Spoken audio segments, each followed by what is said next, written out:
ang mga pangaakit, isatanas upang sumuhay ang tao sa Diyos ay tinataboy ba ninyo? Opo, tinataboy namin. Kailamay harapin natin ang ating pananampalataya kung kayo makapangangakong magsisikap mamuhay bilang mga kinararangal na anak ng Diyos, Ama, kung tutularan ninyo siya sa kanyang kabutihan, pagmamahal sa lahat at pagmamalasakit para sa sangkalahuan o pangkalahatan kapakanan, pakisagot ninyo ang mga katanungan ito. Sa Diyos, Amang makapangyarihan sa lahat at lumikha ng langit at lupa, kayo ba ay sumasampalataya? Opo, sumasampalataya kami.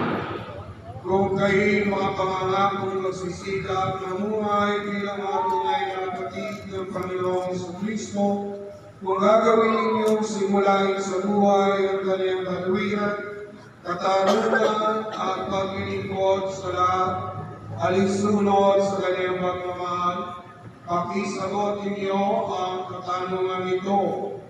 Sa isang anak ng Diyos, ang ating Panginoong Jesucristo, pinanganak ni Santa Maria Virgen, inako sa krus na matayong inibig, muling nabuhay at nalubog sa kanan ng Ama.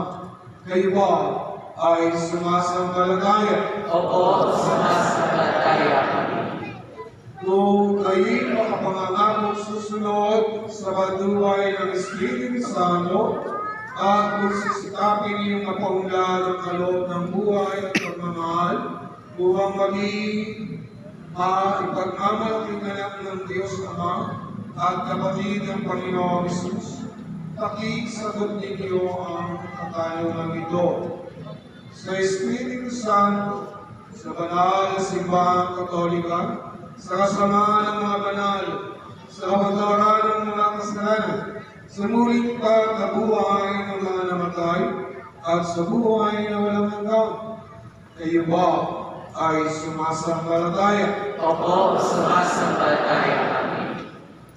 Bunga ng pagmamahal ng Diyos at makapangyarihang Ama ng ating Panginoong Jesucristo, tayo ay pinatawad sa ating kasalanan nung tayo ay muling isilang sa tubig ng Espiritu Santo. Tulungan na niya tayong mamalaging tapat sa ating pangako, sa ating Panginoong Jesucristo, ngayon at sa walang hanggan. Amen.